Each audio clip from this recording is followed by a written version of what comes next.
Well, hello. My name is Bas. I am from the Netherlands. I live in Ukraine, in Mykolaiv, to be exactly. Well, it's not that exactly, but I live in Mykolaiv. It's a beautiful city. I love it here. My wife is from here, and yeah, it feels like home. But here we go. The complaining. So we had a really rough week. Apparently, we are now important enough to have shaheds attack us every night, and that is not good. Cheers, prost, not prost, prost, budzmo. Last night we had some big kabooms, and they hit an ATB, which is a grocery store like I don't know, Lidl or something like that. Low budget, and I love it because I'm frugal. Yes, I love that word. Ons ben zuinig in the Netherlands. So yeah, they hit a grocery store, but they also hit a power plant, and it was a power plant that was generating heat. Heat in our city.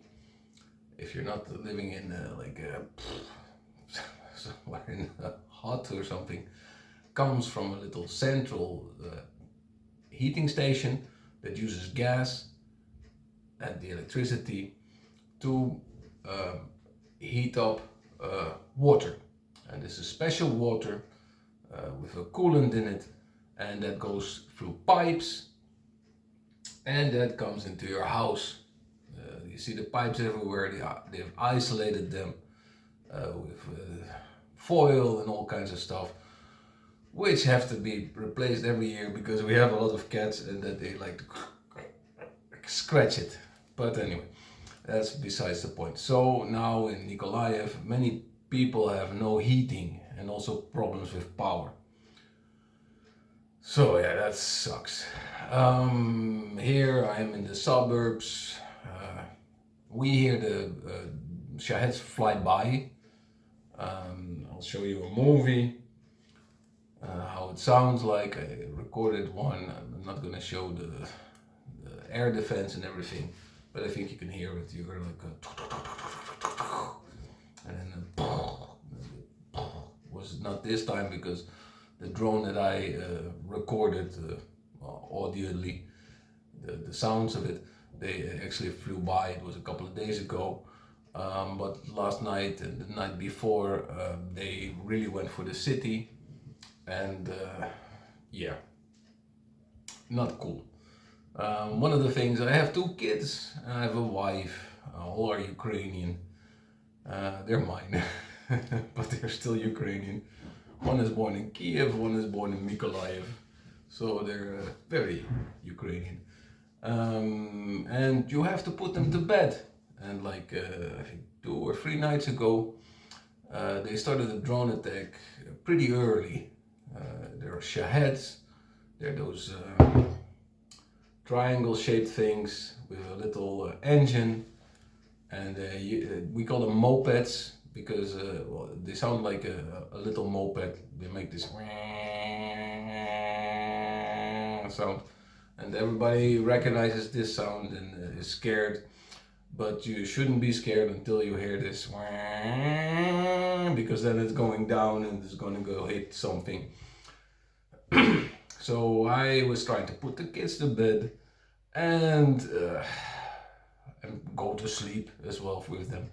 And in the background you can hear big explosions, which for me it shuts up my adrenaline. It makes me very alert, and well, I think it's pretty illogical. But you have to remain very calm. So the kids are not alerted. They think it's like there's just background stuff going on, like a car parking or something, a car alarm, I don't know what. So yeah, it is all a little bit more difficult. Me, what I use to sleep, I have like earbuds from Samsung, number two. To be honest, the number one was better because the controls are better. But I sleep with one head in the pillow and one head has a silly podcast on it, and that's how I fall asleep. And yeah, once I am asleep, I don't quickly wake up anymore. I used to be very alert during sleep, but I guess my body has learned not to do that. So I didn't wake up with this, with the explosions last night, which were around 1 a.m. Ukrainian time, Kiev time. So yeah, uh, that's a good tip for you. Get yourself some comfortable earbuds. Just put one in. You don't need two because one head is on the pillow, and then you can kind of comfortably sleep and don't hear this the PPO like, and the fireworks and the explosions and everything. Because sleep is something you really need, and especially for kids with their brains and everything, they need sleep and no stress. So that's what we're giving the kids: no stress and a lot of sleep. Bujmo. And also, 2 days ago, there was there was a huge explosion in the city center, um, near a coffee shop, or in a coffee shop, against a coffee shop. It's not really clear what it was exactly. Well, it was a bomb, and the bomb was so strong that they turned on the air alarms 2 minutes later because they were sure, people in the center of the city were sure it was a rocket explosion. It was that loud. Three miners, D miners, got hit. They just finished their education to be a registered miner, and we're going to make our lands more safe by removing mines that the assholes left everywhere. But yeah, they lost their lives. Um, they think that well, one of the theories I heard was that they paid a woman money to bring something somewhere, and this was a place where a lot of soldiers were, and it exploded, and well, there were fatalities. The woman itself was also that brought the thing was also didn't survive. I don't know if she knew that there was a bomb in her bag, but I don't think she did because she had two sons. I mean, anyway, so there's a lot of duckery going on. Let's say that. So now everybody's more aware because this is like a terrorist attack, like you see in other countries as well. And we had rockets, ballistics, drones, but suicide bomber was a new thing for us. So now we tell our kids not to go to places where a lot of soldiers are. No, my kids are a little young, so I keep a good eye on them not to take. They should not pick up anything they don't recognize, no bags or anything, because you never know. Also, the thing is that I live in Mykolaiv, and most of the guys in Mykolaiv are in the army. Like, so in my street, most dads are in the army. They were at Atoll at the beginning of the war in 2014, fighting against the Russians in Donbass, when we lost Crimea and everything. And they are drafted back in because they have a lot of good experience, and so it's very hard to not be around soldiers, because now most of the Ukrainian men are soldiers. Not me, I'm Dutch, and I wouldn't be a good soldier. But anyway, so yeah, this adds a little bit of stress to everybody. It's this duckery that they do to make us go crazy, be scared of our soldiers, be scared of everything. But this is Mykolaiv. We are a heroic city. We got the title from the government because we had a really rough time, and we will survive. Mykolaiv people are poor, but very, very strong and very friendly, by the way. So yeah, that's a new one.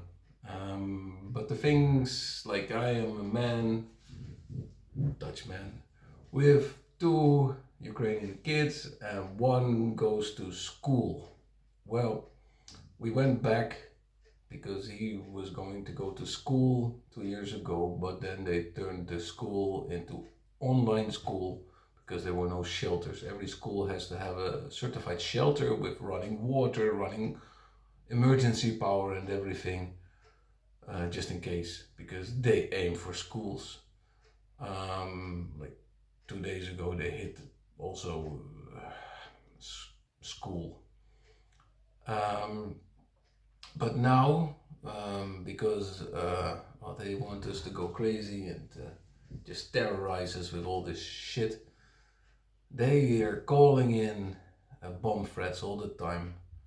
And now with the, yeah, let's call it suicide attack, and the calls that they call it mining, bomb threats, that there's a bomb hidden in a school in Mykolaiv, and then they close down all the schools and all the kids have to be in the cold.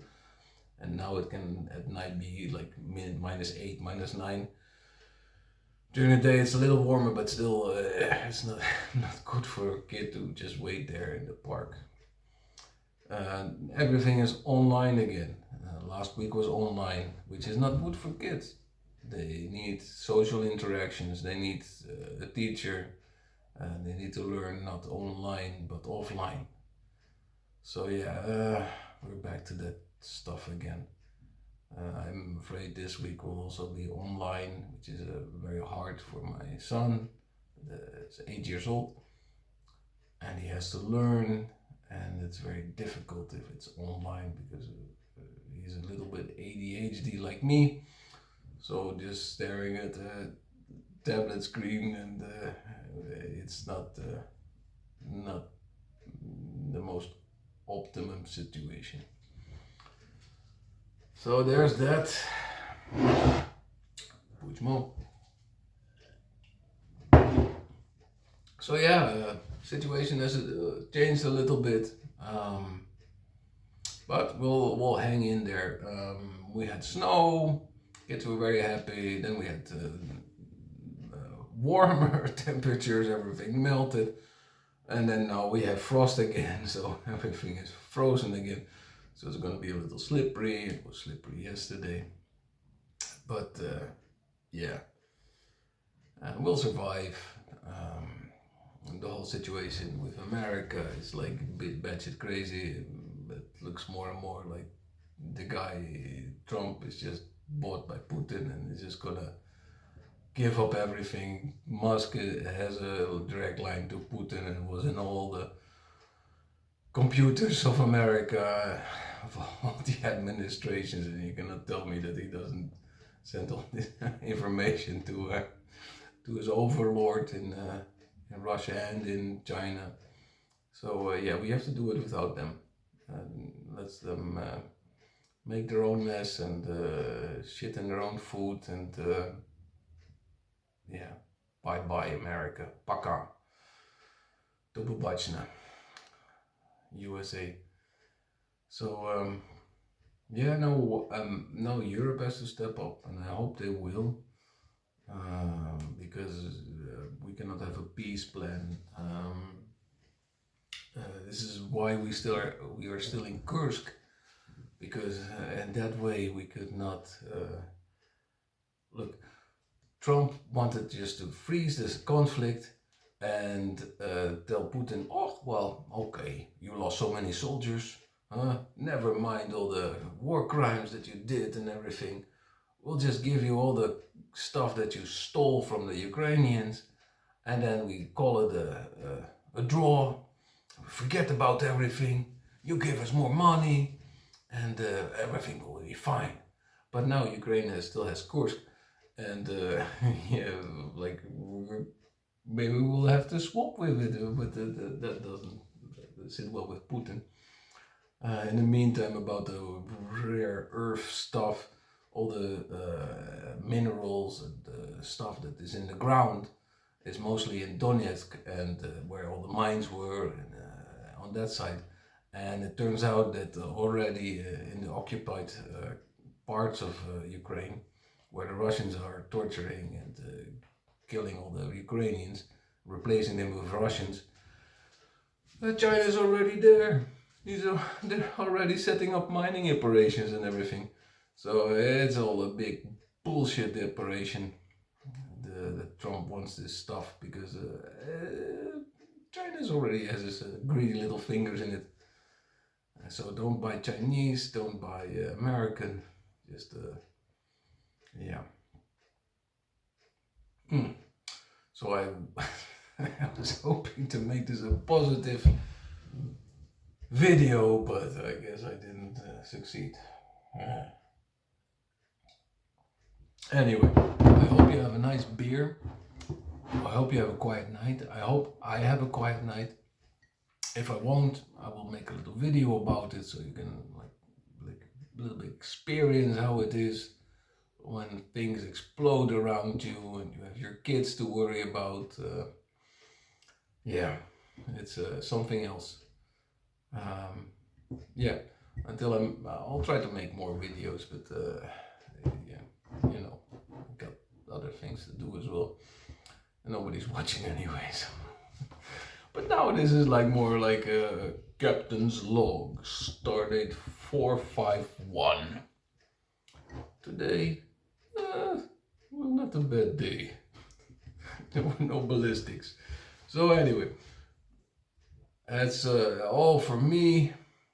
I wish you a very quiet night, and I wish I was a quiet night too. And to all the people in the swamp country, it's Russia, fuck you, and іди нахуй. До побачення. Слава Україні, героям слава.